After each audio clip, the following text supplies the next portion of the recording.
आज सबसे बड़ा सवाल यह है कि क्या ईरान के ऊपर न्यूक्लियर अटैक की तैयारी चल रही है। क्यों ईरान के एक बहुत बड़े जनरल ने कहा कि अगर हम पर हमला हुआ तो हम ये कर सकते हैं, हम वो कर सकते हैं।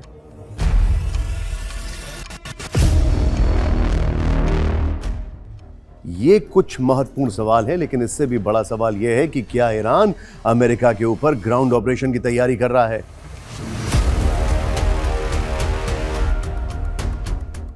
क्यों ईरान अपनी मिलिट्री पोजीशन को कंसोलिडेट कर रहा है। क्या ईरान प्रीएम्प्टिव स्ट्राइक्स भी कर सकता है।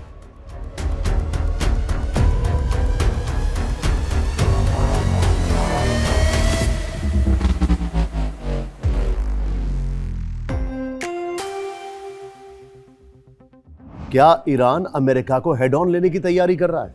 यह वो सवाल है जो इस वक्त सबके सामने है, क्योंकि एक खबर आई और यह खबर तास की तरफ से रिपोर्ट की गई, बल्कि तास ने भी किसी को कोट किया, और यह खबर आई थी ईरान के ब्रिगेडियर जनरल मोहम्मद रेजा नकदी, जो कि एडवाइजर है, commander in chief of Islamic revolutionary guard corps के, IRGC के जो कमांडर इन चीफ है, उनके एडवाइजर हैं। उन्होंने कहा, एंड आई कोट, ध्यान से देखिएगा, यह मैं तास की रिपोर्ट यहां पर आपको पढ़ के बता रहा हूं। उन्होंने कहा, the use of nuclear weapon can and up being a mistake for them. अगर उन्होंने न्यूक्लियर वेपन का इस्तेमाल किया तो यह उनके लिए एक बहुत बड़ी गलती होगी। आगे लिखा, the morning after they use a bomb all of America military bases around the world will be occupied. उन्होंने कहा कि अगर उन्होंने न्यूक्लियर हमला किया तो अगली सुबह अमेरिका के जितने भी दुनिया में बेसेस हैं सब पर कब्जा हो जाएगा। आगे वो कहते हैं कि आज की तारीख में वर्ल्ड वॉर 2 वाले हालात नहीं है, दुनिया बदल चुकी है, पूरी दुनिया जाग चुकी है। वो भी ये कह रहे हैं, आगे लिख रहे हैं, no one in the world will allow such a crime to be committed because the next time it could be themselves. पूरी दुनिया में अब ऐसे अपराध को अनुमति नहीं मिलेगी, क्योंकि अगर एक बार उन्होंने अलाउ कर दिया तो हो सकता है कि दुनिया में अगला नंबर किसी और मुल्क का हो। अब सवाल खड़ा यह होता है कि ईरान के ब्रिगेडियर जनरल मोहम्मद रेजा नकदी ने यह क्यों कहा। सबसे पहले देखते हैं, हमने जो एक्सपर्ट से बातचीत की उनका क्या कहना है इस पर। जनरल शंकर प्रसाद से मेरा सवाल है, क्या अमेरिका ईरान पर न्यूक्लियर अटैक का ऑप्शन एक्सप्लोर कर रहा है या कर सकता है। नहीं, there is no question of a nuclear attack. Nuclear attack is a ruination of the entire world. I don't think the American president, howsoever rash he may be, will ever resort to a nuclear strike. So please be very clear. The terrorist organizations are building this कि जो हमारे पर nuclear strike कर देगा। अब तो उन्होंने nuclear को एक तरह से पीछे कर दिया है। Straits of Hormuz is become stronger than a nuclear device with them. तो अब हर एक के मन में एक डाउट आ रहा है। डाउट यह आ रहा है कि क्या ईरान के पास कोई इंटेल है कि अमेरिका न्यूक्लियर वेपन का इस्तेमाल कर रहा है। जो दुनिया के एक्सपर्ट्स हैं वो इस बात से खौफजदा है, क्योंकि आज की तारीख में अमेरिका के मिलिट्री ऑप्शंस कम होते जा रहे हैं। उनके सामने जो चीजें हैं वो क्या क्या हैं वो समझिए। उनका यह कहना है कि अगर अमेरिका न्यूक्लियर वेपन का इस्तेमाल करेगा तो क्यों करेगा। पहले यह समझते हैं, अमेरिका के मिलिट्री ऑपरेशंस कम हो रहे हैं। खबर यह आ रही है कि अमेरिका के पास इंटरसेप्टर्स की कमी है, यानी जो ईरान मिसाइल और ड्रोन से हमला करेगा उसको रोकने की क्षमता में कमी है। खबर यह भी आ रही है, और जो बहुत बड़ी खबर है, खबर यह भी आ रही है आज की तारीख में कि अमेरिका सऊदी या मिडिल ईस्ट की कंट्रीज को पूरी तरीके से मदद नहीं कर पा रहा है। खबर यह भी आ रही है कि स्ट्रेट ऑफ होर्मुज़ की अगर बात करें तो होर्मुज़ में अमेरिका का कंट्रोल नहीं है। भले ही डोनाल्ड ट्रंप कितना भी क्लेम करें, ऐसी खबरें हैं, वहां पर ईरान डोमिनेट कर रहा है।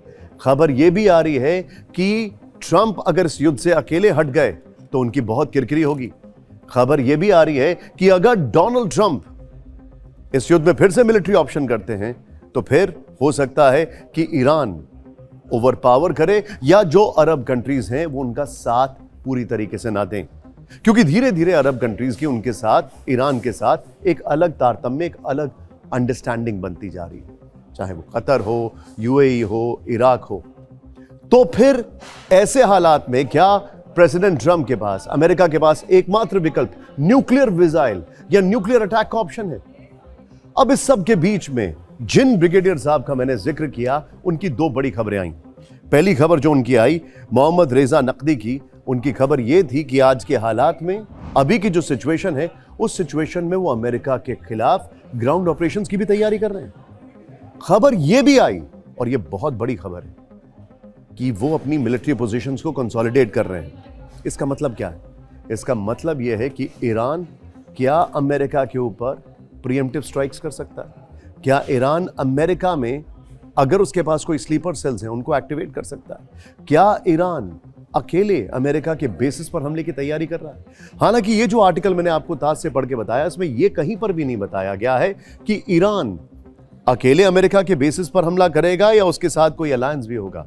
इस बीच इजराइल के डिफेंस मिनिस्टर इजराइल कैटिज का स्टेटमेंट आया। उन्होंने कहा कि हम लेबनान और सीरिया और गाजा से विड्रॉ नहीं करेंगे, सिक्योरिटी जोन्स में बने रहेंगे।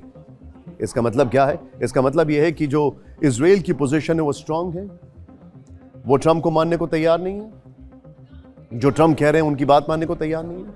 ईरान वर्सेस इजराइल किसी भी वक्त हो सकता है। सवाल खड़ा यह होता है, आज की तारीख में अगर न्यूक्लियर वेपन के बारे में कोई सोच रहा है तो क्या वो फीजिबल है?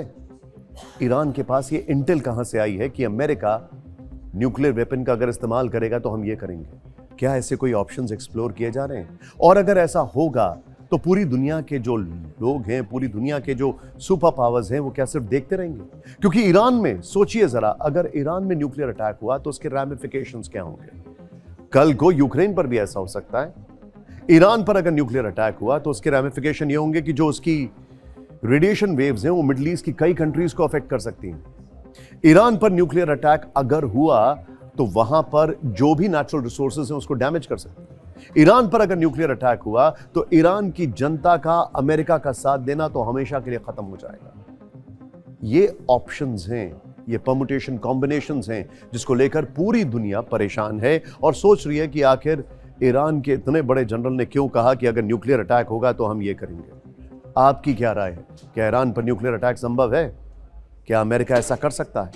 कमेंट करके बताइए।